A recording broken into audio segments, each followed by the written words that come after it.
Naliligo lang ang nanay ko sa tabi ng ilog. Pero nakita siya ng naglalakbay na haring dragon. Bago pa man siya makakibo, pilit siyang dinala pabalik sa palasyo ng dragon. Ang hindi niya alam, wala pang kalahating buwan ang nakalipas. May umbok na sa tiyan ng nanay ko. Noong una, tuwang-tuwa ang nanay ko. Sa pag-aakalang magiging dakilang ina siya ng dragon na nakatataas sa lahat. Pero nang malaman ito ng haring dragon, ni Katiting natuwa ay wala siyang ipinakita. Sa halip, nagwala siya sa galit. Agad niyang ikinulong ang nanay ko sa isang kulungang tubig. At nagbanta pa na kapag isinilang na ang anak na dragon, kakainin ko ang batang ito, para madagdagan ng 100 taon ang aking kapangyarihan. Ang tanging hangad ng nanay ko ay ang lumaki akong ligtas. Sa mismong araw ng aking pagsilang, ginamit niya ang lahat ng kanyang lakas para makatakas mula sa ilog Wanghi. Pagkatapos, ako nakasisilang pa lang, ay ipinagkatiwala niya sa isang berdeng ahas sa tabi ng ilog Wanghi na nabigo sa kanyang pagsubok. Mahina siyang pakiusap, protektahan mo ang anak ko. Ang batang ito ay anak ng dragon. Sa hinaharap, siguradong matutulungan ka niya. Pagkasabi niya noon, tuluyan nang naubusan ng lakas ang nanay ko. Tinangay siya ng rumaragasang tubig ng ilog Wanghi, at naglaho sa malakas na agos ng tubig. Ngunit sa isang iglap, ang sugatang berdeng ahas ay biglang nagluwa ng isang mabangong butil. Sa isang pagyanig, nag-anyong isang babaeng nakaberde at binuhat ako sa kanyang mga bisig. Ang babaeng nagmula sa berdeng ahas ay nagngangalang Liuluoli. Kalaunan, siya ang naging guro ko. Ang hindi inaasahan, nang gabi ring iyon, ipinahayag niya ang balitang ako ay anak ng dragon. Ipinamalita niya sa buong mundo. Dapat ninyong malaman, ayon sa mga sabi-sabi, sino mang makakuha sa anak ng dragon ay magiging napakatagumpay at angat sa buhay. Pero ang aking guro ay nagtakda ng isang patakaran. Kailangang isa siyang babaeng may tadhana ng phoenix na isinilang sa taon, buwan, at araw ng phoenix. Saka lamang niya makukuha ang anak ng dragon. Nang kumalat ang balita, napaligiran na ng maraming tao ang pintuan ng bahay ng aking guro. Lahat sila ay nag-uunahan para makipagkasundo sa akin model. Sa simula, may mga nagdududa pa. Pero hindi na nagsalita pa ang guro. Isang kumpas lang ng kanyang kamay. Ang dating malakas na buhos ng ulan ay kusang humiwalay 3 talampakan sa paligid niya. Nang makita ito ng mga tao, sunod-sunod silang lumuhod at nagbigay galang. Ipinagdarasal na mapili ang sarili nilang anak na babae. Pagkatapos ng masusing pagpili ng guro, nag-iwan siya ng 18 batang babae na 2 taong gulang. Pagkatapos ay sinugutan ng guro ang aking daliri. Hinayaan niyang makipagkasundo sa akin ang bawat babae. Kasunod nito, hinayaan niyang bantayan ako ng mga babaeng ito sa buong magdamag. Nang gabing iyon, dumagundong ang mga kulob. Bumuhos ang isang napakalakas na ulan na minsan sa 100 taon lang mangyari. Ang tubig ng ilog Wanghi ay parang isang mabangis na hayop na nagwawala. Paulit-ulit nitong hinahampas ang mga pampang. Sa ihip ng hangin ay may kasama pang nakakakilabot na tanggal ng dragon. Ngunit sa kabutihang palad, dahil sa pagbabantay ng mga babaeng ito, nakatulog pa rin ako ng mahimbing hanggang sa mag-umaga. Kinabukasan ng umaga, naalis na ng guro ang lahat ng mga batang babae. At sinabi sa kanilang mga pamilya, mula sa araw na ito, ang mga batang ito ay tiyak na magiging matagumpay sa iba't ibang larangan. Ngunit ang swerte ay tatagal lamang ng 18 taon. Pagkatapos ng 18 taon, kailangan may isang tao na muling makikipagkasundo sa aking alagad. Kung hindi, hintayin ninyo ang matinding kapahamakang darating sa inyo. At totoo nga ang lahat ng sinabi ng guro. Sa 18 babaeng nakipagkasundo sa akin, iyong pinakamabilis na sinwerte ay basta na lang pumulot ng isang lottery ticket sa tabi ng daan. At nanalo agad ng 500 milyong grand prize. Iyong pinakahuli namang sinwerte ay nakatanggap ng abiso pagkalipas ng kalahating taon na jejebay ng kanilang lumang bahay. Ang bayad sa kanila ay binilang sa daan-daang milyon. Ang mga pamilya ng 18 babaeng ito ay biglang yumaman lahat sa isang gabi. Pati ang buong angkan nila ay umasenso. Habang pinapanood silang isa-isang umangat sa buhay, ang guro naman ay hindi nagpakita ng anumang kasiyahan. Hanggang sa gabi ng aking 8 kaarawan, ang dating maliwanag na kalangitan ay biglang tinakpan ng madidilim na ulap ang buwan. Walang tigil sa pag-iingay ang mga wind chimes sa bakuran. Naging seryoso ang ekspresyon ni Master. Bigla siyang nagsaksak ng 7 espada sa bakuran, at sinindihan ng isang papel habang sinasabi sa akin, ngayong gabi, paglagpas ng hating gabi, ikaw ay magiging eksaktong 8 taong gulang na. Sa susunod na 10 taon, kailangan mong manirahan taon-taon sa bahay ng isang babaeng mayroong kasunduan sa iyo. Huwag na huwag kang hihiwalay sa kanya.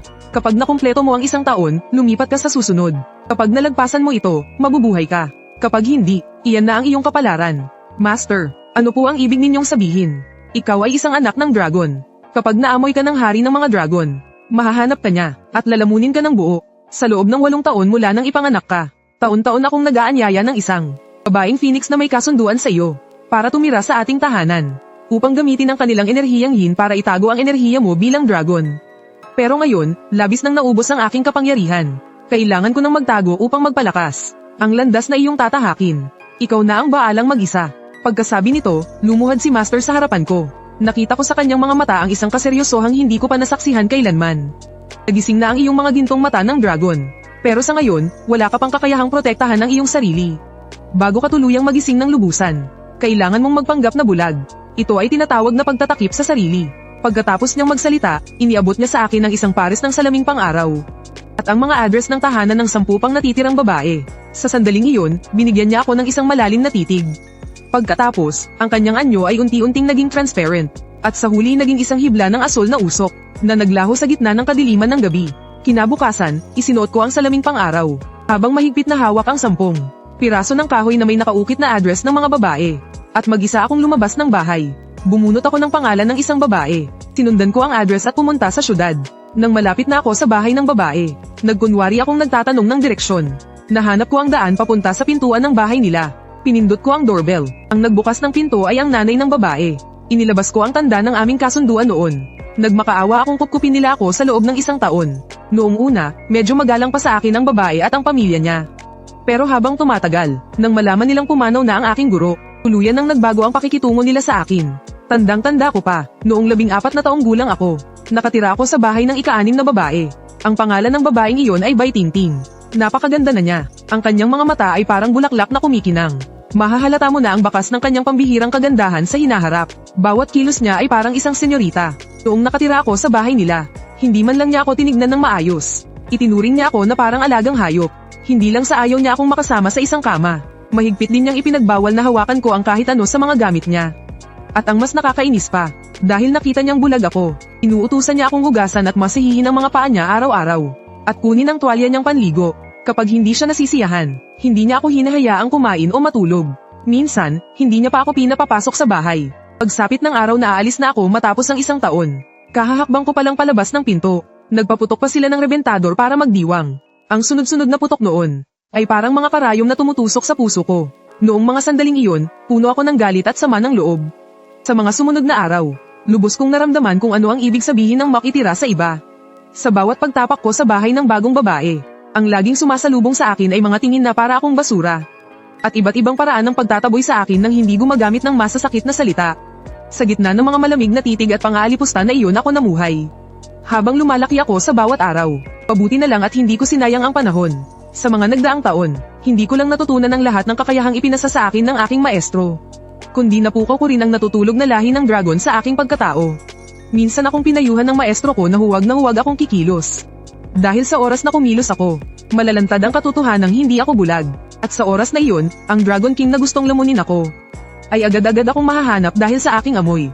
Kahit na mayroon akong pambihirang kakayahan, hindi ko ito maipapakita kahit kay Titing. Ang bigat sa dibdib na iyon ay pinahirapan ako ng buong 10 taon. Hanggang sa malapit na akong mag-18 anyos. Nang taong iyon, tumira ako sa huling pamilya. Ang pangalan ng babae ay Sumengyaw. Sa ngayon, ang pamilya Lin ay isa ng higanti sa industriya ng real estate. At siya mismo, ay isa sa mga pinakasikat at hinahangaang batang artista sa showbiz. Hinahangaan ng lahat, siguro dahil sa tingin niya, isa lang akong bulag. At wala akong anumang banta sa kanya. Kaya naman walang hiya niyang dinala ang mayabang at arogante niyang boyfriend na anak mayaman. Sa kanilang bahay, araw-araw, sinasadya nilang maglandian sa harap ko. Dahil ang akala niya ay totoong bulag ako.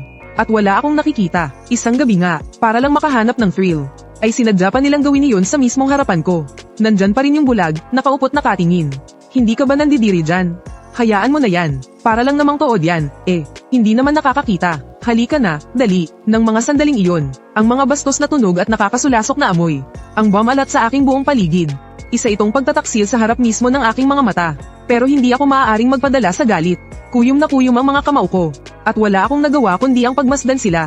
Ang 3 segundo ng pinakamatinding pagdurusa sa buong buhay ko. Sa wakas, dumating na rin ang isang taong taning. Ito na ang huling taon na poprotektahan ako ng 18 fangno. Kung gusto ko pang patuloy na mabuhay, kailangan kong pumili ng isa mula sa mga babaeng iyon ngayong gabi. Para pakasalan, bisperas ng bagong taon, bumalik ako sa lumang bahay namin. Isinabot ko ang mga matagal nang nakahandang pulang tela. Sinindihan ko ang mga kandilang pangkasal na may dragon at phoenix. Habang tinitingnan ng masayang palamuti sa buong bahay, ang puso ko na may puno lang ng walang katapusang kaba at kawalan ng pag-asa. 18 taon na, nakita ko na ang tunay na ugali ng bawat isa sa kanila. Hindi ako naniniwala na sa kanila, mayroon kahit isang papayag na makipagtipan sa akin. Kapag walang pumayag, magpapakita ang Dragon King sa hating gabi para kainin ako. Ngunit sa mga sandaling iyon, isang pamilyar na anino ang gamulat sa aking diwa. Si Master Liu Luoli. Hindi nagbago ang kanyang itsura. Bata at napakaganda pa rin tulad ng dati. Pero sa hindi malamang dahilan, ang katawan niya ay bahagyang transparent. Para bang isang ihip lang ng hangin ay tatangayin na siya. Lumapit siya sa tabi ko. Tiningnan ang suot kong damit pang kasal. At isang ngiti ng ginhawa ang lumitaw sa kanyang maputlang mukha. Binata na ang alaga ko. Ang gwapo mong tingnan sa damit pang kasal mo. Sabi ni Master habang dahan-dahan niyang inaayos ang lukot sa aking kwelyo. Hindi ako mapakali kaya pinilit kong lumabas mula sa aking pag-iisa. Tingnan mo ang sarili mo. Ngayon, tatawagin ko silang 18. Pumili ka ng isa sa kanila na iyong nagugustuhan. Pero, Master, kahit na pumili pa ako, papayag kaya sila? Natigilan ang kamay ni Master. At sa kamarahan siyang nagsalita sa akin. Huwag kang mag-alala, kung matalino sila, dapat lang na magmakaawa silang magpakasal sa'yo. Para mabayaran ang utang nila noon. Pero paano kung ayaw nilang ibalik? Tanong ko sa kanya na parang naaawa sa sarili. Napatakip siya sa bibig at napangiti. Tapos, lumapit siya sa tenga ko. At pabulong na sinabi sa akin, kung ayaw nilang ibalik, edi gawan mo ng paraan para ikaw mismo ang kumuha. Huwag mong ipahiya ang iyong master. Namula ang mukha ko, hindi ko masyadong naintindihan ang ibig niyang sabihin. Kaya napayuko na lang ako. Tinitigan niya ako, puno ng pag-aalala ang kanyang mga mata. Matagal siyang nag-atubili. Sa huli, may kinuha siyang isang supot na sutla at isiniksik sa aking kamay. Kung sakaling wala ni isa sa kanila ang pumayag, buksan mo ito, pero kalimutan mo na, hanggat hindi pa talaga kailangan. Huwag na huwag mo itong bubuksan. Baka hindi mo kayanin. Tumingin sa ibang direksyon si Master. Para bang may gusto siyang sabihin pero hindi niya masabi.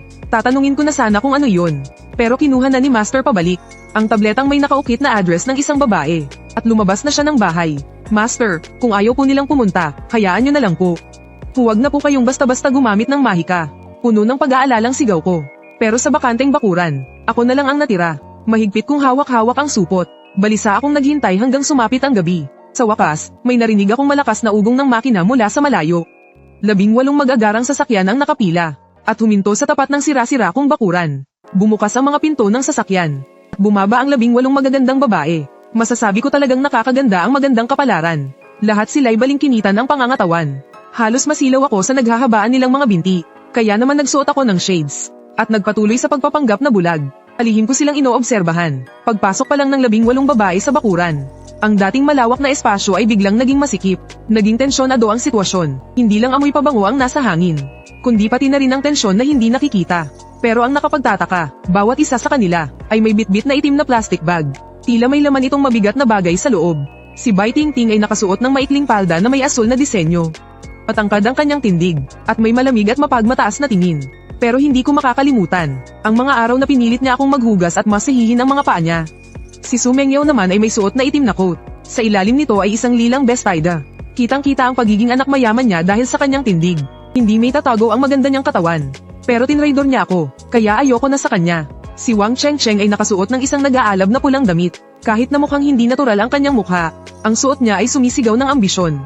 At malino kong natatandaan, noong mga bata pa kami, sinadya niya akong dalhin sa gitna ng kalsada. Gusto niya akong masagasaan ng sasakyan. Si Anran ay nakasuot ng simpleng puting bestida. Tahimik lang siyang nakatayo doon. Kahit na nandidiri din siya sa akin dahil marumi ako. Pero parang, wala naman siyang ginawang masama sa akin. At base sa kanyang itsura, siya yung tipo na sinuswerte ang mapapangasawa. Habang namimili ako sa isip ko, biglang lumingon si Su Mengyaw. At biglang pinuri si Bai Tingting.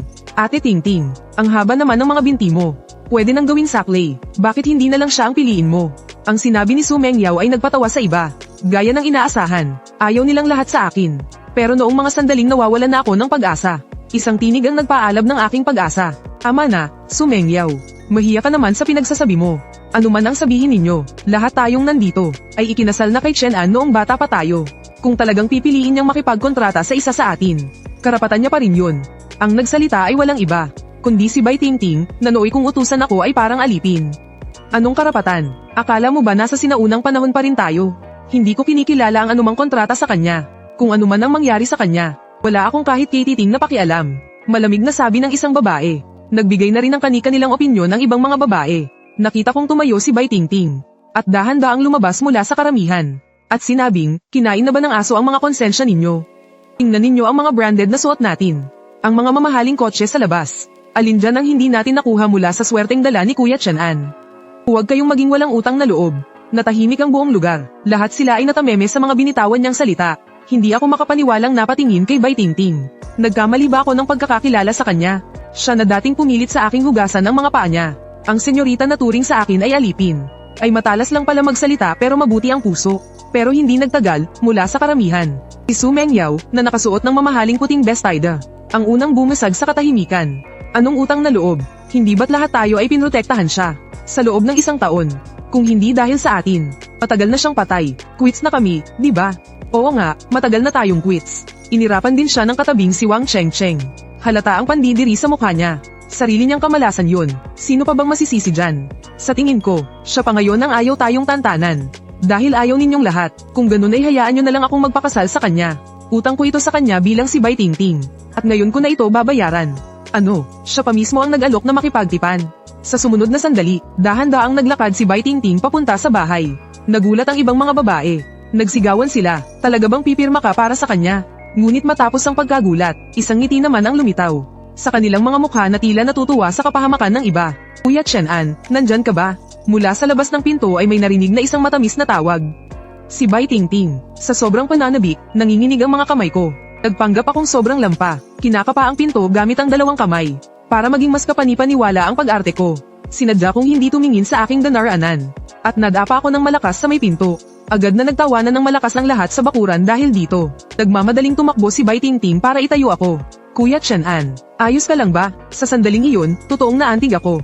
Akala ko sa wakas ay pinagpala na rin ako ng langit. Ngunit nang sisigat na sana ako ng oo, nakita ko sa likod ng aking salamin na ang dati niyang maamong mukha ay biglang nagkaroon ng isang tusong ngiti. Kuya Chen-an, dumating na ang tamang oras. Gawin na natin ang seremonya ng ating kasal. Habang sinasabi iyon, may kinuha siya mula sa kanyang bag. Isang patay na palaka na puno ng nana. Inilapit niya ang palaka sa mukha ko. Sa boses na sobrang tamis na nakakasuya. Kuya Chen-an, halikan mo na ako, at magiging kumpleto na ang ating seremonya. Natigilan ako, kaya pala gusto niyang samantalahin ang pagkawala ni Master. Gamitin ang palaka para palitan siya at tapusin ang aming kasal. Tiningnan ko sa aking salamin ang 17 pang ibang babae. Walang isa man sa kanila ang pumihil sa masamang balak ni Bai Tingting. Sa huli, tiningnan ko si Anran. Sa pagkakaalala ko, siya lang ang hindi nagsalita ng masama laban sa akin. Tumingin siya sa mga kasama niyang babae sa paligid. Tapos ay tumingin siya sa akin. Sa huli, tahimik siyang umatras sa likuran ng mga tao. Sa sandaling iyon, parang lumubog ang puso ko sa ilalim ng dagat. Bakit hindi mo pa ako hinahalikan? Pagkatapos, pumasok na tayo sa silid natin. Nagtakip ng bibig ang mga babae sa paligid. Pinipigilan ang kanilang mga tawa. Sige, magaling. Dahil gusto mong maglaro, sasamahan kita sa isang malaking laro. Nagkunwari akong sunod sa Niren, at dahan-daang inilapit ang mukha ko. Noong nanlaki sa tuwa ang mga mata niya. Sa pag-aakalang hahalikan ko na ang palakang iyon, ang mga daliri kong nakatago sa aking manggas, ay marahang pinitik ang palaka. Isang hibla ng purong enerhiya ng dragon ang biglang lumabas mula sa dulo ng daliri ko. At lumabas, at tumama mismo sa namamagang tiyan ng palaka. Nang tamaan ng enerhiya ang bagay na ito, bigla itong tumayo. Ang palakang kanina lang ay patay na. Ay naglabas ng isang nakakakilabot at matinis na sigaw. Bigla nitong ibinuka ang 4 nitong paa, at dumiretso sa mukha ni Bai Tingting. Nagulat si Bai Tingting, at parang nababaliw na iwinaksi ang palaka. Ngunit pagkatapos noon, tumalon na naman ang palaka sa binti niya. Sumigaw ng malakas si Bai Tingting. At dali-daling sinipa palayo ang palaka. Natulala ang lahat ng tao sa paligid. Sa sobrang galit ni Bai Tingting ay nagpapadyak siya. Nanggagalaitin na siya sa galit.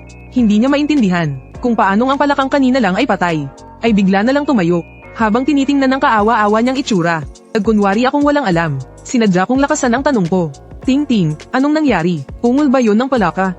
Hay hindi, Kuya Chen-an. Nagkamali ka lang ng dinig. Habang nanginginig siya, pilit pa ring pinapalambing ang kanyang boses. Ako, hindi ko rin alam kung saan nanggaling yung pasang ligaw. Itinaboy ko na. Ha, pasang ligaw lang pala. Sabi ko, habang pinapahaba ang bawat salita. At tumango ako na parang walang muwang. Biglang nanlamig ang tingin ko. Kasabay noon, hinawakan ko ng mahigpit ang kanyang pulso. Dahil wala naman palang problema. Tingting, ituloy na natin. Handa na ako. Chen-an, bitawan mo ako. Agad na nagpanik si Bai Tingting. Sinubukan niyang kumawala sa hawak ko. Pero lalo kong hinigpitan ang pagkakahawak sa kanya. Hindi siya makapigles. Huwag na nating patagilan pa. Pumasok na tayo para sa seremonya ng kasal. May pulot gata pa tayo mamaya. Nang makita ko siyang ganito katakat, bigla kong naalala ang pagkabata namin. Yung mapagmata niyang mukha tuwing inaapi niya ako. Isang alon ng matamis na paghihiganti ang naramdaman ko. Bitawan mo, sabi ako. Sinong gustong magpakasal sa isang tulad mo? Pero sa mismong sandaling iyon, dagandong, isang nakabibinging kulog ang biglang yumanig sa madilim na kalangitan. At pagkatapos, mula sa mga ulap, umalingaw ang nakapaninindig balahibong tanggal ng isang dragon. Bigla akong kinilabutan. Champagne. Nagamit ko ang enerhiya ng dragon. Hindi ko akalain na ang matandang yun ay ganito kabilis itong mararamdaman. Mukhang hindi ko na pwedeng basta-bastang gamitin ang enerhiya ng dragon. Wala akong pagpipilian kundi ang bitawan siya. At ang eksenang ito, sa mga mata ni Bai Tingting, ay naging patunay na naduwag ako dahil sa kulog. Isang ganap na duwag, bigla niyang binawi ang kanyang kamay. Chen An, isa ka talagang palaka, na nangangarap kumain ng karne ng sisna. Napakasalan pa kita, hindi ka karapat-dapat. Pinigilan ko ang aking galit, at nagtanong ng may seryosong boses. Ting-ting, hindi ba't kanina lang sa harap ng lahat? Umiiyak ka at sumisigaw na gusto mo akong pakasalan. PWE, nagbibiro lang ako, naniwala ka naman agad. Pagkasabi niyon, umatras siya ng 2 hakbang. Inayos ang kanyang magulong buhok, at tinitigin ako ng may mapang-asar na tingin. Chen An, gusto mong makipagkasundo ako sa'yo? Sige, sumilay sa labi ni Bai Tingting ng isang mapaglarong ngiti, pero nasaktan ako sa pagkakahawak mo kanina. Ngayon, lumuhod ka at yumuko. Humingi ka ng tawad, at pag-iisipan ko, ang mga babaeng nanonood sa paligid, ay tila mga reynang mataas ang tingin sa sarili. Sunod-sunod silang sumang-ayon. Lumuhod ka, di ba't nagmamakaawa kang makipagkasundo kami sa'yo? Baka sakaling lamambat ang puso namin at pumayag na. Nakakabingi ang kanilang mga halakhak. Huminga ako ng malalim. Naging malamig na parang yelo ang boses ko. Huwag ninyong kalimutan, kung hindi dahil sa kasunduan ng dugo ng dragon na ginawa ko noon, hindi ninyo mararating ang kinalalagyan ninyo ngayon. Kapag nawala ako, hintayin nyo na lang ang pagbagsak ng inyong mga pamilya, at ang pagdating ng malaking sakuna. Nang marinig ito, suminghal si Bai Tingting ng may pag-ismed. Huwag mo akong takutin ng mga ganyang salita. Ang pamilya kong Bai ay may daan-daang milyong asset ngayon. Imposibleng bumagsak ang aming pamilya. Kahit wala ka, mayaman pa rin kami. Pagkasabi niyon, nag-iba ang tingin niya. Hindi ba't gusto mo lang namang bawiin ang dugo mo? Sige, ibabalik ko na sa'yo ngayon. Habang sinasabi yun, may kinuha siya mula sa isang tagong bahagi ng kanyang bag. At inilabas, ang isang gusot-gusot na itim na plastic bag. At malakas na inihampas sa mukha ko. Agad akong napayuko para tingnan. Nakita kong ang laman ng supot ay isa palang pasador, para akong binuhusan ng malamig na tubig. Halos hindi ako makapaniwala sa nakikita ko. Ang ibinigay ko sa kanila noon ay ang napakahalagang dugo ng dragon. Pero ang ibinabalik niya sa akin ngayon ay isang karumal-dumal na bagay. Sisubog na ako sa galit nang makita ito ng ibang mga babae. Sunod-sunod din nilang inilabas ang mga nakahanda na nilang itim na plastic bag. At sabay-sabay nila itong ibinato ng malakas sa akin. Kaya pala pinaghandaan talaga nila ito. Nanginginig ang buo kong katawan. Dahil sa kahihiyan, napakuyom ang aking mga kamao. Habang nakatitig sa kanilang mga nakakasukang pagmumukha. Chen An, ano pang tinatanga-tanga mo dyan? Bilisan mo, pulutin mo na yung dugo mo ng dragon.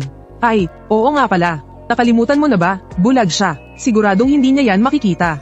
Ang mga babaeng galing sa mayayamang pamilya na karaniwang disente at elegante. Ngayon ay kitang-kita sa kanilang mga mata ang hindi may tatagong kasamaan. Nakatingin sila sa akin mula sa itaas, habang ako'y nasa kaawa-awang kalagayan. May mapanuksong ngisi sa kanilang mga labi, puno ng kayabangan at pagkasaya ang kanilang mga mata dahil sa pakiramdam na mas nakatataas sila. Pero napansin ko na, may bahagi na sa kanilang mga mukha na nagsisimula ng umitim. Ito ang senyales na malapit na ang kanilang pagbagsak. Sa tingin ko, hindi lang ako ang hindi makakaligtas ngayong gabi. Katulad ko rin sila, malapit na rin ang katapusan nila. Pero tuwang-tuwa pa rin sila sa kanilang sarili. Lalo na si Bai Tingting. Iniisip nilang sa ganitong paraan, tapos na ang lahat. Puno ng pangungutya ang kanilang mga mukha. Hindi nila alam na malapit na silang mapahamak ng malala. Sa mga sandaling iyon, bigla na lang akong napatingala. At napansin kong, hindi ko alam kung kailan pa. Ang madilim na kalangitan ay napapalibutan na ng makakapal at may itim na ulap. Posible kayang naamoy na ng Dragon King ang presensya ko. Paparating na siya para kainin ako. Napatingin ako sa supot na iniwan sa akin ni Maestro. Sabi ni Maestro, huwag ko raw itong bubuksan hanggat wala ng ibang paraan. Ano kaya talaga ang laman nito sa loob? Ibinalik na namin sa iyo ang dugo ng dragon kanina lang. Kung nakakaintindi ka, kanselahin mo na ang kasunduan sa kasal. Sabi ni Bai Tingting habang nakaturo sa akin. Pero sinipa kong palayo ang mga maruruming sako na iyon. At sinigawan ko sila ng galit. Sinong may kailangan ng mga basura nyo?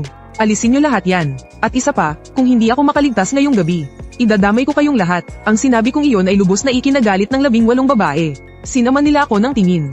Ang ilan sa kanila ay mapaklang ngumiti. Ang iba naman ay hindi talaga naniwala sa mga sinabi ko. Hindi ako makapaniwala, sinasabi niyang idadamay niya raw tayo sa kamatayan niya ngayong gabi. Isang malaking kalokohan. Habang nag-aayos ng kanyang makeup si Su Mengyao, mapang-asar siyang nagsalita, na ibalik na sayo ang dugo ng dragon. Huwag ka nang maginarte, hindi ko na sila pinansin pa. Binuksan ko ang supot na hawak ko. Sa loob nito, laking gulat ko, ay isang pulang kasulatan ng kasal. Sa isang panig ng kasulatan ay ang petsa ng kapanganakan ko. At sa kabila naman ay petsa rin pala ng kapanganakan ng isang babae. Pero bigla akong natigilan. Hindi ito ang tadhana ng babaeng Phoenix. Habang ako ay gulat na gulat, sa madilim na kalangitan sa gabing iyon, biglang may lumitaw na isang nakakasilaw na berdeng liwanag.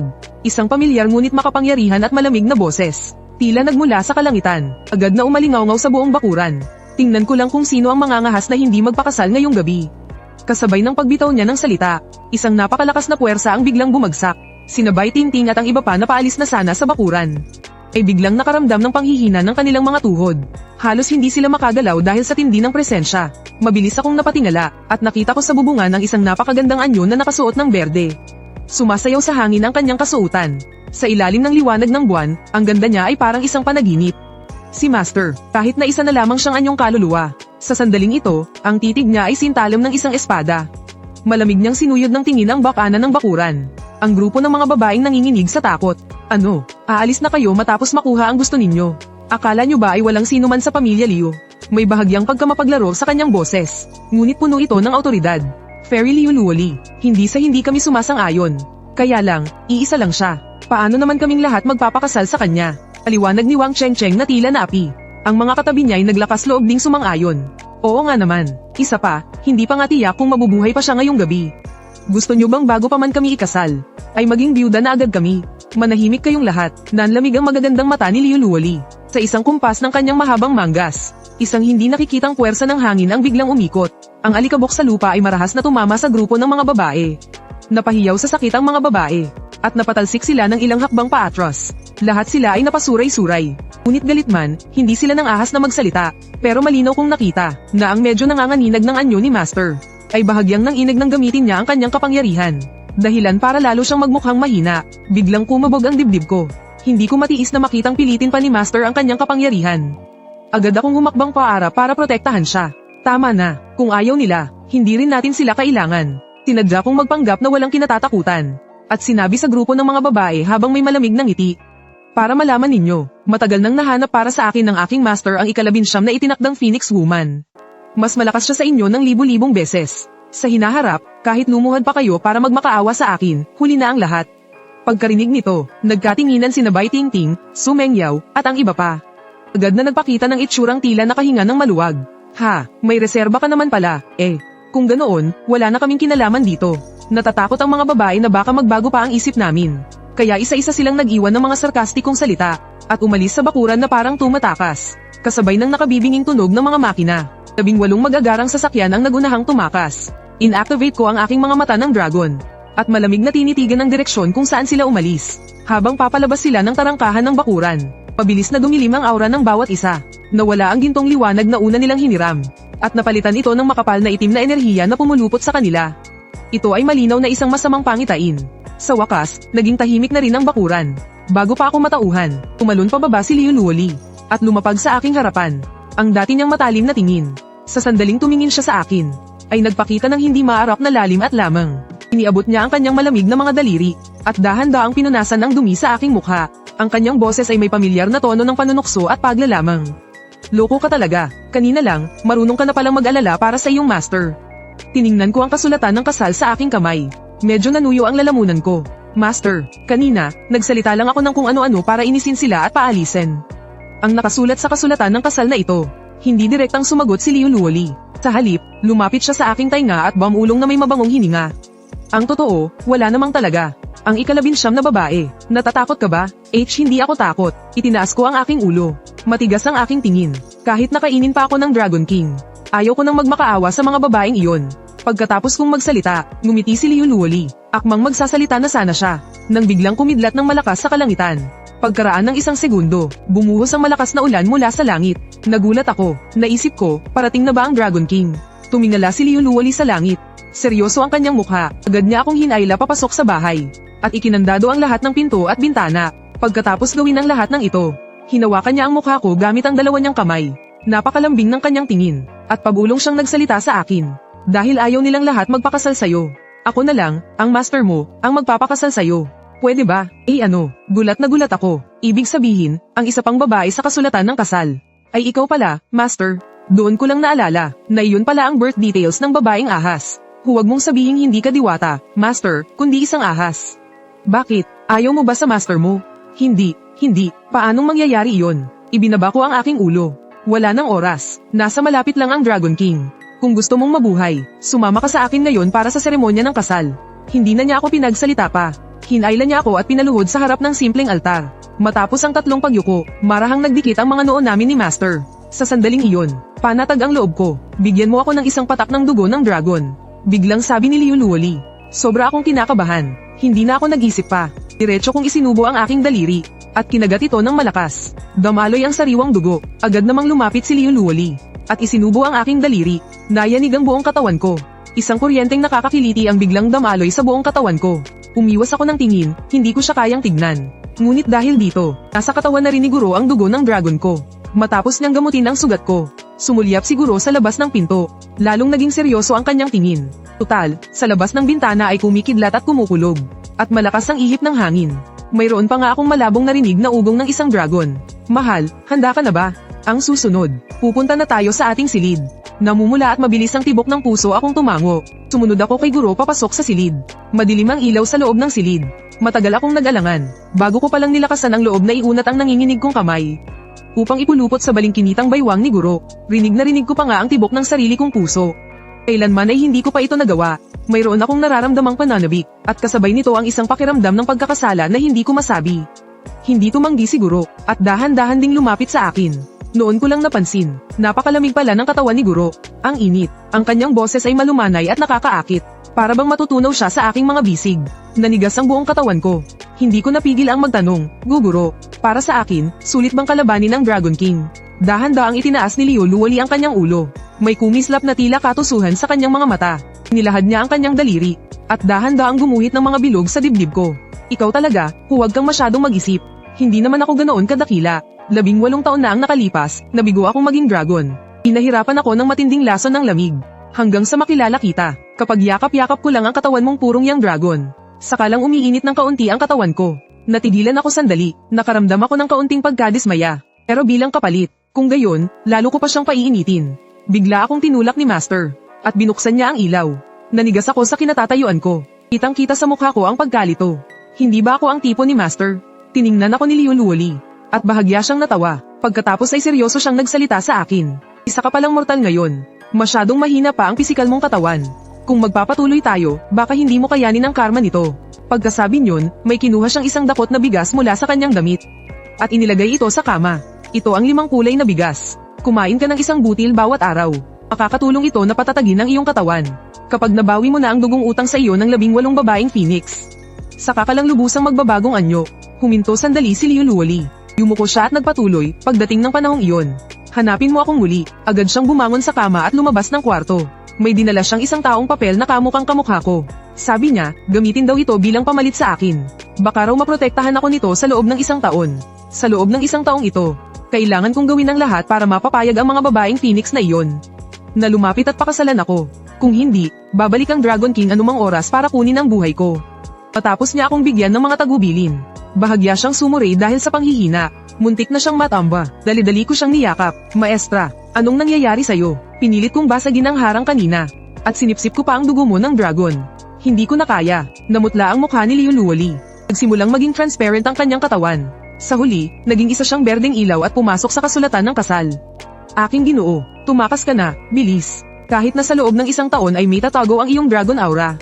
Pero natunton na ng Haring Dragon ang lugar na ito. Hindi magtatagal at mahahanap niya rin ang lugar na ito. Sabay ng pagbitaw niya sa kanyang huling salita, tuluyang naglaho ang berdeng ilaw sa kasulatan ng kasal. Isang malakas na kulog ang direktang tumama sa bakuran. Ang buong lumang bahay ay malakas na yumanig. Ang mga baldose sa bubong ay sunod-sunod na nahulog. Nang wala ang suporta ng mahika ng aking maestra. Ang nakakatakot na kapangyarihan ng dragon. Ay biglang dumagan na parang isang bundok. Halos hindi ako makahinga sa bigat. Hindi ako nagatubili kahit isang saglit. At tumakbo ako palabas sa gitna ng malakas na ulan. Sa isang hingahan, nakatakbo ako ng 5 milya. Hanggang sa parang nasusunog sa sakit ang mga baga ko. Bigla, may narinig akong isang nakakayanig na dagandong mula sa aking likuran. Napalingon ako nang hindi namamalayan. Sa malayo, abot langit ang apoy. Ang bahay ng maestra ay nilamon ng apoy at kidlat. Sa liwanag ng kidlat, isang dambuhalang itim na anino ang gumugulong sa mga ulap. Ang Haring Dragon, nagpakita na nga siya. Isang hindi maipaliwanag na bigat ang biglang bumalat sa akin. Kung hindi ako tumakbo kanina, siguradong patay na ako. Ang matandang iyon, napakasama talaga ng budi. Akala ko, pagkatapos ng 18 taong pagtatago, ngayon na ang katapusan ng paghihirap ko. Pero sa nakikita ko ngayon, hanggang kailan pa kaya ako mabubuhay ng nagtatago? Kailangan ko pa bang humanap ng isang babaeng phoenix para makipagkasundo kada taon? Para lang mabuhay, paano kung umabot ako ng 80 taong gulang? Kailangan kong hanapin ang 62 Fang Maiden na may kontrata. Kailan kaya matatapos ang ganitong buhay? Isang nakakabaliw na ideya ang pumasok sa isip ko. Gusto ko nang tapusin ang ganitong paghihirap. Iisa lang ang paraan, ang puksain ng Dragon King. Pero sa ngayon, ang pinakamahalaga ay humanap muna ng paraan na mabawi ang utang sa akin ng 18 Fang Maiden. Pagkalipas ng kalahating taon, sa lungsod ng Jiangcheng, isang tindahan na nagngangalang Wenxinjai ang nagbukas. Maliit lang ang tindahan, pero kakaiba ang mga patakaran. Isang beses lang sa isang araw kung manghula, kahit 1,000 ginto ay hindi katumbas. Para lamang sa mga itinakda ng tadhana, nakaupo ako sa isang Grandmaster chair. Pinaglalaroan ng 2 walnut sa aking kamay. Isang espesyal na kalahating maskara ang nagtatago sa aking mukha. Sa nakalipas na kalahating taon, gamit ang 5 kulay na bigas na iniwan ni Master. Hindi ko lang napatatag ang aking katawan. Nagising ko rin ang bahagi ng kapangyarihan ng Dragon Pupils. Kaya ko nang makita ang swerte at karma ng isang tao. Bukod sa kakayahan nito sa pakikipaglaban, saktong-sakto naman ito para sa aking negosyo. Ang tindahan ko ay medyo sumikat na rin sa lugar na ito. Malaki na rin ang kinita ko, ngunit hindi ito ang tunay kong layunin. Ang tunay kong layunin ay ang maghintay sa isang isda na kakagat sa pain. Hanggang sa araw na ito, excuse me, nariyan po ba si Master? Isang mahinang boses ang narinig mula sa may pintuan. Biglang huminto ang kamay kong naglalaro ng walnut. Isang malamig na ngiti ang sumilay sa aking mga labi. Kahit maging abo pa ako, hinding-hindi ko makakalimutan ang boses na yan. Bai Tingting, sa wakas dumating ka na rin. Pumasok ka, pinigilan ko ang matinding tuwa sa aking puso. Sadyang nilaliman ko ang aking boses. Nagkukunwaring isang misteryosong dalubhasa, isang matangkad na figura ang pumasok sa pinto. Hindi tulad kalahating taon na ang nakalipas. Noong siya'y isang mayabang at mayamang dalaga. Ngayon, ang buo niyang pagkatao ay nagpapakita ng hindi may tatagong pagod at takot. Kinakabahan siyang laming-galinga sa paligid. Para bang may kung anong maruming bagay na sumusunod sa kanya. Pagkapasok niya, bigla na lang siyang lumuhad sa sahig. Nagkunwari akong malalim ang iniisip at humigop ng tsaa. Nagtanong ako kahit alam ko na. Ineng, ano ang iyong ikinababahala? Master, sa nakalipas na 6 na buwan, gabi-gabi akong nananaginip. Napapanaginipan kong may isang dambuhalang palaka na nakadagan sa akin. Sinasarili niya ang hininga ko. At mula noong nagsimula ang panaginip na iyon, pakaunti ng pakaunti ang mga order ng aming kumpanya. Talagang mababaliw na ako, habang tinitingnan ko ang kanyang itsurang puno ng paghihirap. Napangisi ako sa aking isipan. Kung titingnan ang iyong mukha, hindi naman mukhang nasa saniban ka. Mas mukha itong karma. Isipin mong mabuti, may nagawa ka bang karumal-dumal na bagay? Nanigas ang buong katawan ni Bai Tingting. Nag-aalangan ang kanyang tingin. Agad siyang nagdahilan. Wala po, madalas nga po akong mag-charity. Pagkasabi niya nito, tila may naalala siya. Gumalaw ang kanyang mga mata. Agad siyang nag-anyong biktima. Oo nga pala. 6 na buwan na ang nakalipas, may isang bulag na gustong kumapit sa akin. Niloko ang mga magulang ko noon. At ipinagkasundo ako sa kanya. Pinilit ako ng bulag na iyon na pakasalan siya. Noong mga oras na iyon, para protektahan ang sarili ko. Binigyan ko lang siya ng kaunting leksyon. Master, hindi kaya naging multo siya para guluhin ako? Nang marinig ko ito, halos matawa ako sa galit. Sa kwento niya, datang biktima pa ang naging kontrabidang namilit sa kasal. At siya naman ang inosenteng biktima. Master, nagmamakaawa po ako, iligtas niyo po ako. Kahit magkano pa, handa po akong magbayad. Hindi magiging madaling ayusin ang problemang ito. Sa pagtansya ko, mukhang hindi basta-basta ang taong kinalaban mo. Natigilan si Bai Tingting. Tumango siya. Inamin niya sa akin na anak pala ng dragon ang lalaking iyon. Ang lahat ng utang ay kailangang bayaran. Kung ganoon, sa akin mo na bayaran. At ililigtas kita. Natulala si Bai Tingting. Tiningnan niya ako nang hindi makapaniwala. Master, ano bang pinagsasasabi mo? Hindi nga kita kilala. Paano naman mangyayari iyon? Habang tinitingnan ko ang natatarantang itsura ni Bai Tingting, halos hindi ko na mapigil ang matawa. Nagbibiro lang ako. Naituro ko na sa iyo ang paraan. Bayaran mo ang utang, at kusang masosolusyonan ang problema. Pero namatay na siya noong gabing iyon. Baka naging kaluluwa na yon. Imposible namang magpakasal ako sa isang kaluluwa, di ba? Hindi ko na siya sinagot. Nang makita ni Bai Tingting na hindi na ako nagsasalita, nag-aalangan ang tingin niya. Litong-lito ang kanyang mga mata. Bigla, para siyang nakapagdesisyon na. Umayo siya at lumapit sa akin. Bigla siyang samampas sa lamesa sa harapan ko. At tinitigan ako ng diretso sa mata. Anong ginagawa mo? Nag-angat ako ng tingin. At tiningnan siya ng may pagtataka. Pasensya na sa inasal ko kanina. Basta't handa kang tumulong, Master. Susundin ko ang lahat ng sasabihin mo. Habang sinasabi niya iyon, sinusubukan niyang hawakan ang kamay ko. Napaigtad ako, at dali-dali kong binawi ang kamay ko. Nanlamig ako sa ginawa niya. Hindi ko akalain na para lang makatakas sa kamalasan, kayang ibigay ang sarili sa kung sinong estranghero. Naalala ko ang dating kayabangan niya sa akin. Pakiramdam ko, napaka-ironic ng lahat. Nang makita niyang hindi ako natitinag, tumalon siya pababa mula sa mesa, at hinayla ako papasok sa loob ng kwarto. Kung alam lang niya, na ang lalaking gusto niyang makasama ngayon, ay ang dati niyang kinasusuklaman na si Chen An. Ano kaya ang magiging reaksyon niya? Huwag kang magmadali, pag-isipan mong mabuti. May kapansanan ako, isa akong pilay. Ayos lang, hindi ko alintana, sabi ni Bai Tingting nang walang pag-aalinlangan. Napatawa ako sa isip ko. Kung hindi niya alintana, bakit niya ako pinahiya ng ganoon dati?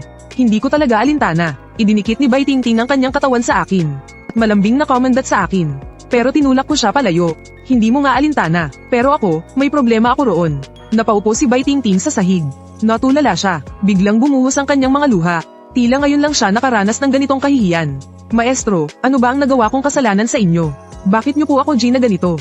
Napabuntong hininga ako. Dahan-dahan kong inalis ang maskara sa aking mukha. Ibinalik ang tunay kong boses. Bai Tingting, imulat mo ang mga mata mo at tingnan mong mabuti kung sino ako. Biglang napatingala si Bai Tingting. Agad na nanigas ang buo niyang katawan. Chen An, paanong ikaw yan? Bakit buhay ka pa? Gusto niyang tumakas pero nanghina ang kanyang mga tuhod at hindi makatayo. Pagkaraan ng ilang sandali, tila nakabuo na naman siya ng isang desisyon. Niyakap niya ang mga binti ko. Itiningala niya ang kanyang magandang mukha, na may kaawa-awang ekspresyon. Kuya Chen An, nagkamali ako. Ang totoo, napilitan lang ako noong gabing yun. Oo, sina Su Mengyaw ang pumilit sa aking gawin iyon. Tungkol naman sa mga ginawa ko sa iyo noong bata pa tayo. Iyon ay. Dahil nagmamalasakit ako sa iyo. Nang marinig ko ito, hindi ko napigil ang tumawa. Talagang nagmamalasakit daw sa akin. Ang totoo niyan, kapag kailangan niya ako, ginagawa niya lang akong aso na utusan. Noong gabing iyon, ang labanan niya ang lahat at sinabing papakasalan niya ako. Aaminin kong umasa ako kahit kaunti. Inakala kong bata pa siya noon kaya hindi niya alam ang limitasyon niya. Pero hindi ko inaasahan, na ganito kalupit na kahihiyan pala ang matatanggap ko. Paano raw niya ako mapapatawad, Kuya Chen An? Natauhan ako, nagulat ako sa eksenang nakita ko. Hindi ko alam kung kailan niya binuksan ang zipper ng kanyang jacket. At ipinakita ang cute na damit sa loob. Naging mapanukso ang kanyang mga tingin. Basta't handa ka lang akong patawarin. Sa mga araw na mag-asawa na tayo, pagsisikapan kong matutunan kang mahalin, unti-unti, yung mga bagay na sa pilitan kong ipinapagawa sa iyo araw-araw noon. Babayaran kita ng doble sa hinaharap. Sige na, ha? Habang nagsasalita siya, tumulo ang mga luha sa kanyang pisngi. Para bang naghihintay ng aking kapatawaran. Pero minsan na akong naloko ng babaeng ito. Paano pa ako magpapaloko sa pangalawang pagkakataon? Buong pandidiring iwinaksi ko ang kanyang kamay. At malamig na sinabi, huwag mo akong kausapin ng ganyan. Lagdaan na natin ang kasunduan ng dugo. Sa loob ng 1 taon. Kung anong ipagawa ko sa'yo, gagawin mo. Kapag hindi ako nasiyahan, hindi na lang ito magiging simpleng hindi pagkain at hindi pagtulog.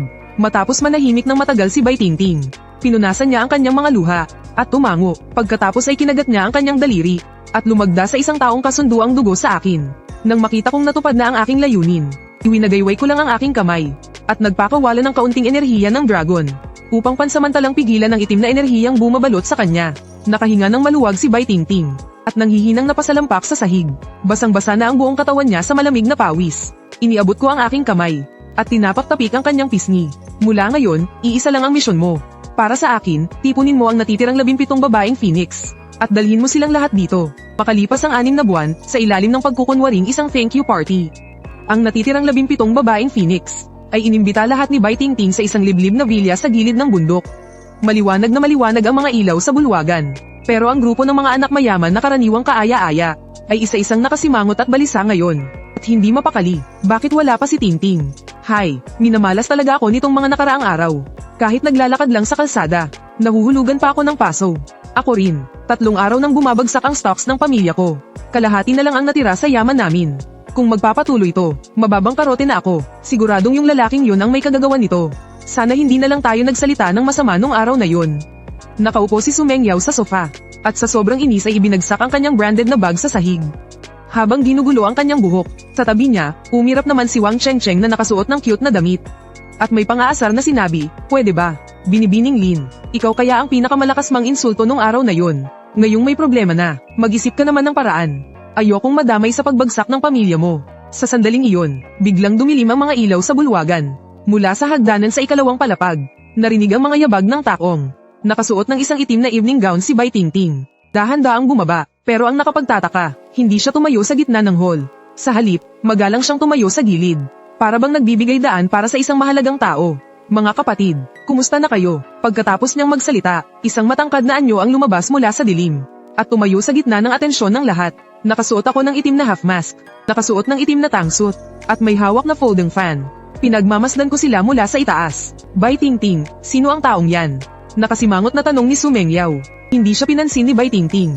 Sa halip, sa harap ng lahat, bigla siyang lumuhad sa paanan ko. Kumpleto na ba ang lahat? Biglang tumahimik ang lahat, napalaki ang mga mata ng lahat. Tila hindi sila makapaniwala na ang laging mayabang na panganay na anak ng pamilyang Bai ay luluhod sa isang lalaki. At ang tawag pa sa kanya. Bahagya akong natawa, dahan-dahan kong tinanggal ang maskara sa aking mukha. Walang pag-aalinlangang ipinakita ang aking pares ng gintong mata ng dragon. Mga mahal kong fiancé, 1 taon pa lang ang lumipas, hindi nyo na ako makilala. Shen-an, bakit ikaw yan? Hindi ba't patay ka na? Agad na nagkagulo ang mga tao. Namutla si Wang Chengcheng sa takot. Napatakip ng bibig at umatras. Si Su Mengyao naman ay parang pasang naapakan ng buntot. Biglang napatalon. Sumigaw habang nakaturo sa akin. Bai Tingting, nababaliw ka na ba? Nakipagsabuatan ka pa sa kanya para pagplanuhan kami. Pagplanuhan, pababa ako ng hagdanan ng paunti-unti. Sa bawat hakbang, lalong bumibigat ang kapangyarihan ng dragon sa aking katawan. Dahilan para hindi sila makahinga. 18 taon na ang nakalipas, ginamit ninyo ang dugo ng dragon para umasenso. Pagkalipas ng 18 taon, sinira ninyo ang ating kasunduan sa harap ng lahat. At ipinahiya ako, sinabi nyo pa na gusto nyo akong makitang. Ngayon, panahon na para bayaran ang utang ninyo, kasama na ang tubo. Pagkasabi ko pa lang yun, biglang kumislap ng malakas ang chandelier sa itaas. Gumagawa ng nakabibinging tunog ng kuryente. Sa sobrang takot, walang tigil sa pagtili ang mga babae. Kahit nahirap nang huminga si Su Mengyao. Pero dahil marami sila, sumigaw pa rin siya ng may tapang-tapangan. Mga Tay, huwag kayong matakot. Namlo bluff lang yan. Tara na, hindi ako naniniwalang may magagawa siya sa atin kung nag-iisa lang siya. Pagkasabi niyon, nanguna siyang umalis ng villa. Pero nang makarating sila sa pinto, nalaman nilang hindi nila ito mabuksan kahit anong gawin nila. Pagkaraan ng 1 segundo, biglang umihip ang isang nakakakilabot na hangin sa labas. Ang mga bintanang dating nakasara ay nagsimulang kumalabog dahil sa hangin. Ang mga pulang parol sa labas ng villa ay biglang naging kulay berdeng nakakatakot. Sunod nito, hindi mabilang na mapuputlang mukha. Ang damaikit sa salamin ng mga bintana, siksikan at sikim na nakatitig sa mga babae sa loob. Ang tawag dito ay pagkubkob ng 100 multo. Ang 18 babaeng phoenix na ito ay nakaranas ng gaba matapos sirain ang kasunduan. Napakalakas ng kanilang enerhiyang yin. Kaya kapag nagsama-sama sila, naaakit nila ang lahat ng ligaw na kaluluwa at masasamang espiritu sa paligid. Sa sobrang takot, nanlambot ang mga tuhod ni Su Mengyao. At napaupo sa sahig. Kailan pa ba nakakita ng ganitong eksena ang mga senyorita na to? Nagsama-sama sila at nagyakap ang lahat. Nanginginig sa takot, kung wala ang enerhiya ng dragon ko para pumihil dito. Ang grupong ito na may matinding enerhiyang yin, sa mata ng mga ligaw na kaluluwang ito, ay ang pinakamasarap na pagkain. Nakatayo ako sa gitna ng sala, at malamig silang pinagmamasdan. Noon, ako ang nakiusap sa inyo. Pero ang taas-taas ng tingin nyo sa sarili nyo. Ngayon, pagkakataon nyo namang magmakaawa sa akin. Kaya anong dapat na ugali nyo ngayon? Pagkatapos ng ilang sandaling katahimikan, isang babae mula sa grupo ang nanginginig na nagtanong. Shen Anru, kung bawat taon ay pipili kami ng isa sa amin na magpapakasal sa'yo, makakaligtas na ba kami sa kapahamakang ito? Ngumiti ako ng mapang-asar. Sabihin na natin ganun nga, pero basta-basta nyo na lang sinira ang kasunduan noon. Tapos ngayon, gusto niyong ituloy ulit ang kasunduan sa akin. Hindi ba parang huli na? Anong gusto mo? HMP. Hindi ko alam kung ano ang gusto ko. Depende kung ano ang maibibigay ng bawat isa sa inyo. Nang marinig nila yon, natahimik ang lahat ng babae. Nakayuko sila at hindi malaman kung ano ang iisipin. Pero sa sumunod na sandali, biglang humakbang paabante si Su Mengyao. Tinuro niya ako at sumigaw sa mga tao sa paligid. Huwag kayong matakot, huwag ninyong kalimutan, may kailangan din siya sa atin. Basta't walang magpapakasal sa kanya ngayong gabi. Pagpatak ng hating gabi, kakainin siya ng Dragon King. Nang ipaalala ito ni Su Mengyao, ang mga babaeng kanina'y nagpapanik ay tila ba nakakita ng pag-asa. At sunod-sunod na natauhan. Oo nga, no, imbis na tayo ang magmakaawa sa kanya, bakit hindi natin siya ang paluhurin para magmakaawa sa atin? Nang makita yun ni Su Mengyao, lalo pa siyang naging mayabang at mapanghamon na tumingin sa akin. Mga kapatid, basta't magkakaisa tayo. At walang magpapakasal sa kanya. Ngayong gabi na ang katapusan niya. Pagdating ng oras na yun, sigurado akong luluhod siya at magmamakaawa para ituloy ang kasunduan natin. Habang tinitingnan ko ang mayabang na pagmumukha ni Su Mengyao, hindi ako nagalit, sa halip ay natawa pa ako. Habang dahan-daang iwinawagayway ang aking pamaypay, naglakad ako papunta sa sofa sa gitna ng bulwagan. Kampante akong umupo, mukhang nagiging mas interesante ang mga bagay-bagay. Kung ganoon, hintayin na lang nating makita kung sino ba talaga ang magmamakaawa kanino. Dahan-dahan kong sinabi, pero para malinaw sa simula pa lang, kailangan ko lang magpakasal sa isa sa inyo, para madugtungan ang buhay ko ng 1 taon, at matulungan siyang makaiwas sa kapahamakang ito. Tinitiyak ko sa kanya ang isang marangyang buhay habang buhay. Tungkol naman sa natitirang 17 Phoenix Women, kung ano ang sasapitin nila pagkatapos ng 1 taon, hindi ko na masasabi yan. Pagkasabi ko nito, biglang tumahimik ang lahat, unti-unting naging magulo ang paligid. Ang mga tingin ng mga babae ay nagsimulang maging aligaga at mapagbantay. Pinagmamasdan nila ang isa't isa. Iisa lang ang pwesto. Ang ibig sabihin nito, kung may isa sa kanila na magtataksil, At makuha ang pwestong ito, mapapahamak na ang lahat ng matitira. Gaano man sila ka-proud, paano nila masisiguro na ang mga kasama nila ay kasing proud din nila? Kuya Cheng-an, ayag akong magpakasal sayo. Si Wang Cheng-cheng ang unang kumilos. Tumakbo siya at lumuhad sa harapan ko. Niyakap niya ang mga hita ko. Cute na talaga siyang tingnan. Pero ngayon, sinadya niyang ikiskis ang sarili sa hita ko. Malagkit ang kanyang mga tingin. Kuya Cheng-an, ako na lang ang piliin mo, hindi pa ako nagkakaroon ng boyfriend. Malinis ang pagkatao ko, basta't ako ang piliin mo. Kahit ano pang gusto mong itawag sa akin sa hinaharap, susundin kita. Wang Cheng-cheng, wala ka na bang hiya? Napatadyak sa inis si Su Mengyao. Pero sumagot si Wang Cheng-cheng na may paghamak sa mukha. Su Mengyao, huwag ka nang magmalinis dyan. Dahil pagkatapos ng kontrata, kailangan din naman nating magpakasal sa kanya. Ano naman ang pinagkaiba kung isang taon na mas maaga o mas huli? At saka, si Kuya Xiangan ay hindi naman talaga bulag. Ano naman kung pakasalan mo siya?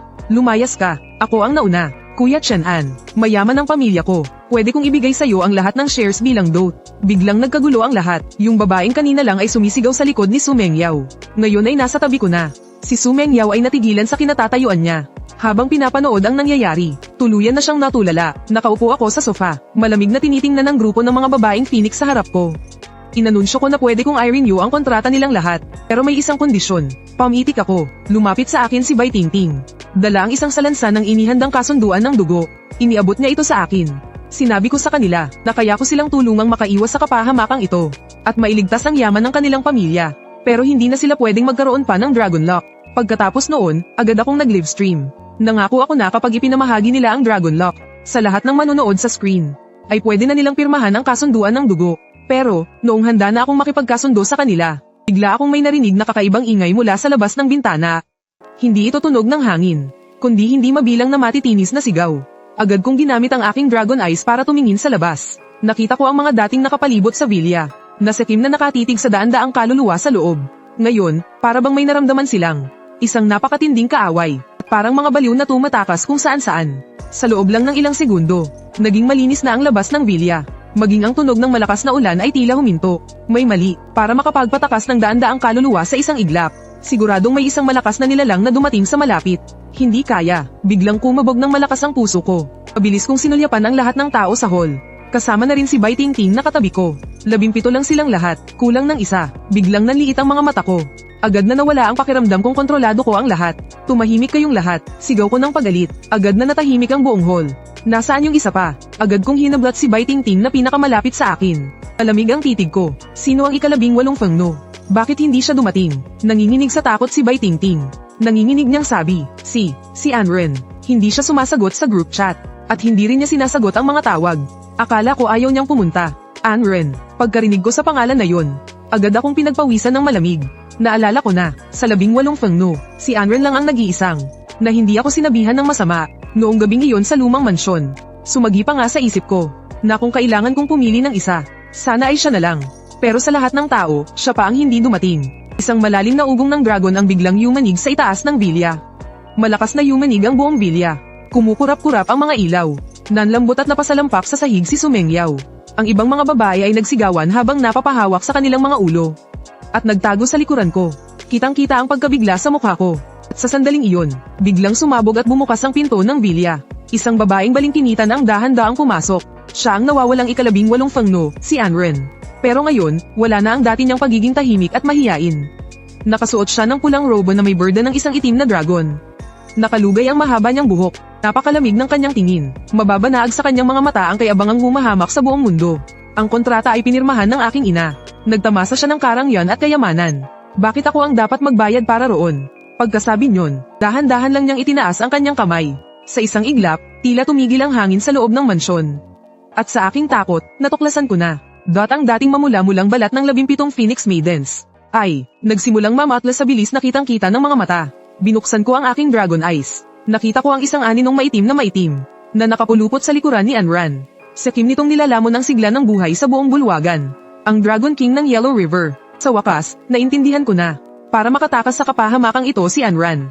Siya pa mismo ang pumunta sa Yellow River para hanapin ang Dragon King. At nakipagkasundo sa Dragon King. Ha, biglang tumawa si Anran. Ngunit ang tawang iyon ay malalim at paus. Para bang dalawang boses na nagpapatong sa isa't isa. Aking batihing anak, salamat sa iyo at tinipon mo ang lahat ng sustansyang ito. Ngayong gabi, lalamunin ko sila. At pagkatapos ay kakainin kita. Sa gayon ay mahuhubad ko na ang aking katawang Jiao. Magiging isang tunay na dragon.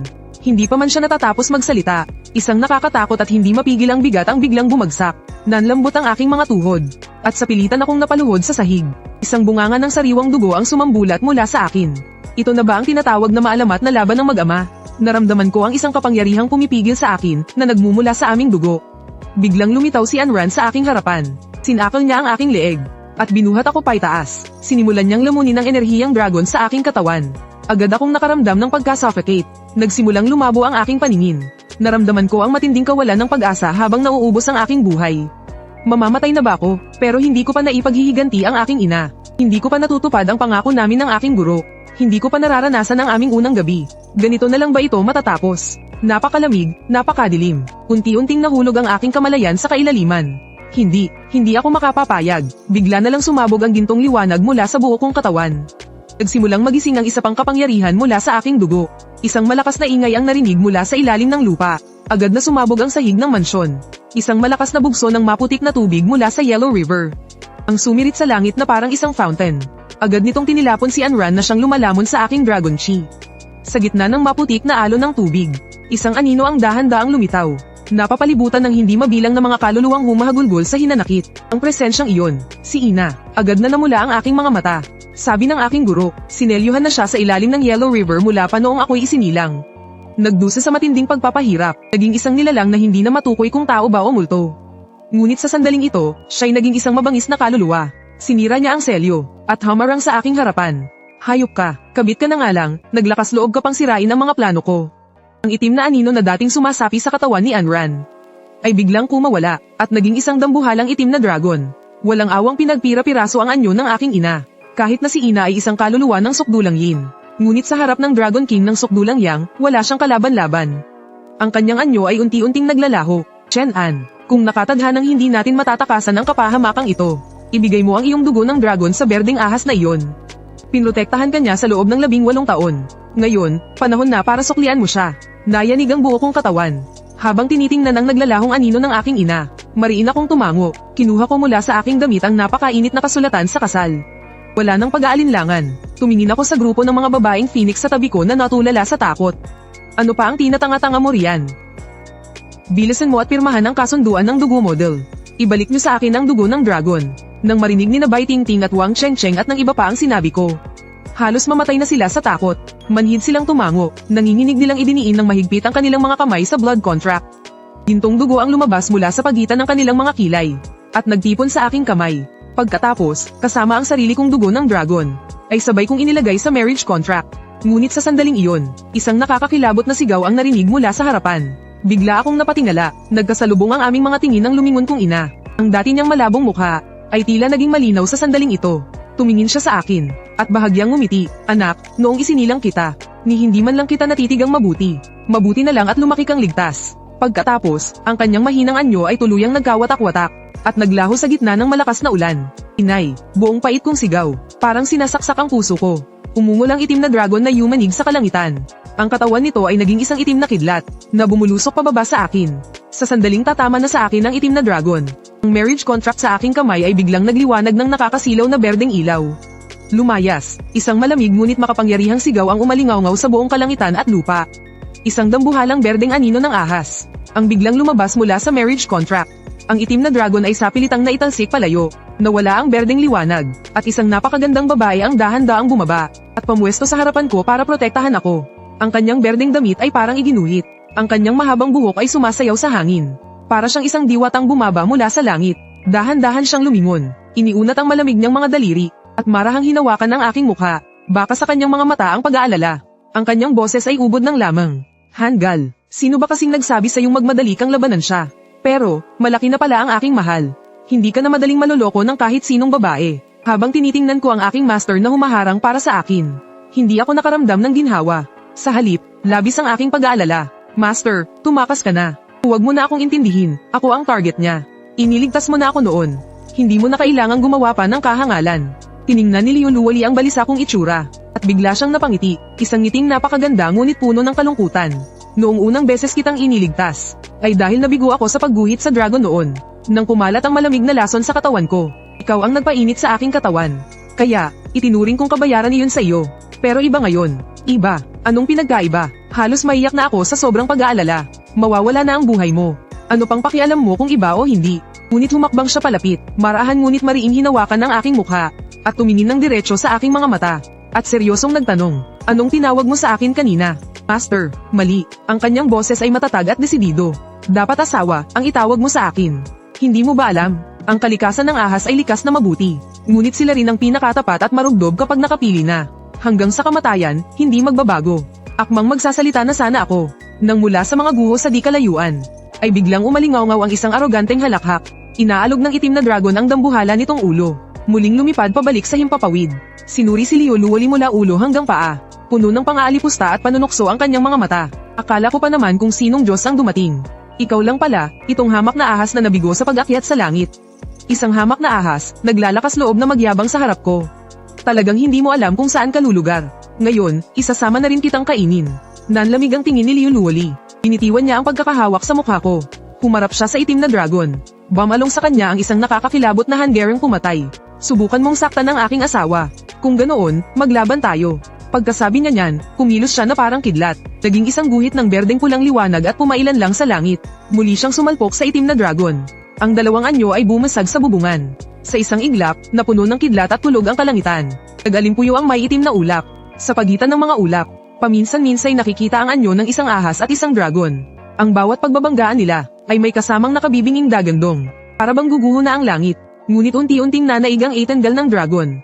Kasabay ng isang malakas na kulog na yumanig sa kalangitan. Bumagsak ng malakas si Maestra sa aking harapan. Habang sumusuka ng dugo, labis akong nagimbal. Dali-dali akong tumakbo at niyakap siya. Sa mga sandaling iyon, ang mukha ni Maestra ay putlang-putla na parang papel. Sa himpapawid, ang itim na dragon ay paikat-ikot na lumilipad. Ang boses nito ay dumadagundong na parang kulog. Nakikita mo ba? Iyan ang tadhana. Ang ahas ay mananatiling ahas. Hinding-hindi ito magiging isang dragon. At may gana ka pang lumaban sa akin. Aking mabuting anak, ikaw na may dugo ng isang tunay na dragon. Inaasahan mo pa ang isang walang kwentang babaeng ahas. Sobrang laki ng pagkadismaya ko sa'yo.